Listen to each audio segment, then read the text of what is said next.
السلام علیکم عزیز طلباء اور طالبات، امید کرتی ہوں کہ آپ سب اپنے اپنے گھروں میں خیر و عافیت سے ہوں گے۔ آف لائن سیشن میں آپ کا پھر سے خیر مقدم۔ پیارے بچوں، ہمارا موضوع ہے آج کا آدمی نامہ، جو کہ یہ نظم لکھی ہے نذیر اکبر آبادی نے۔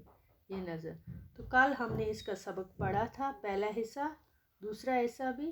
آج ہم تیسرا بند 4 پڑھیں گے۔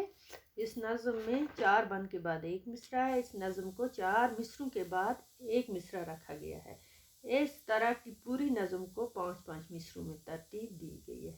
بچوں، ایسی نظم کو بولتے ہیں مخمس کہا جاتا ہے۔ مخمس کہا جاتا ہے یعنی وہ نظم جس کے ہر 5 مصروں کے بعد مشتمل ہو، جس کا ہر بند جو ہو 5 مصروں پر مشتمل ہو۔ یہ یاد رکھنا آپ۔ تو بچوں، ہم یہ پڑھیں گے آج یہاں تک۔ چلو شروع کرتے ہیں۔ اپنی کتاب پیج نمبر 116 پر آپ نظر رکھیں گے، کھولیں گے کتاب کا تو شروع کرتے ہیں۔ پگڑی بھی ہے آدمی کی، اتارے ہے آدمی، چلا کے آدمی کو پکارے ہے آدمی۔ چلاتا ہے جو پگڑی ہے، پگڑی ہوتی ہے دستار، عزت اس کی، مار پٹائی اس کی بےزتی کرنا اسے کہتے ہیں۔ پگڑی اتارتا ہے سو ہے وہ بھی آدمی، چلا کے آدمی کو پکارے ہے آدمی، اور سن کے دوڑا ہے سو ہے وہ بھی آدمی۔ بیٹھے ہیں آدمی ہی دکانیں لگا لگا کے، کہتا ہے کوئی لو، کوئی کہتا ہے لا رہے لا۔ کوئی لاتا ہے، کوئی لیتا ہے، خریدتا ہے، اور بیٹھ کے جو آدمی سودا کرتا ہے وہ بھی ایک آدمی ہے دکان پہ، جو خریدنے والا آتا ہے وہ بھی ایک آدمی ہے، جو بیچتا ہے وہ بھی آدمی ہے۔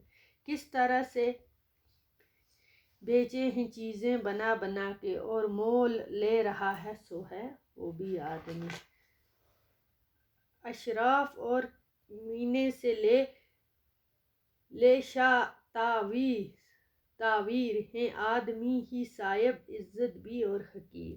اشراف، اشرف کی جمع یعنی شریف، اور کمینے جو اچھی صحبت والے نہ ہو، کمینے لوگ، وہ بھی ہیں آدمی ہی۔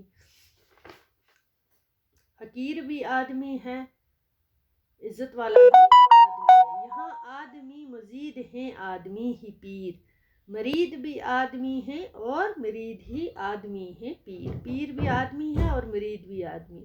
اچھا بھی آدمی کہتا ہے اے نذیر، اور سب میں جو برا ہے سو ہے وہ بھی آدمی۔ تو بچوں، یہ ہم نے پڑھا، نذیر اکبر آبادی نے لکھی ہے یہ نظم۔ آپ زبانی یاد کرنا۔ کل اس کا اگلے 4 مصروں کا بند جو ہے ہم پڑھیں گے۔ تو انشاءاللہ تب تک کے لیے خدا حافظ۔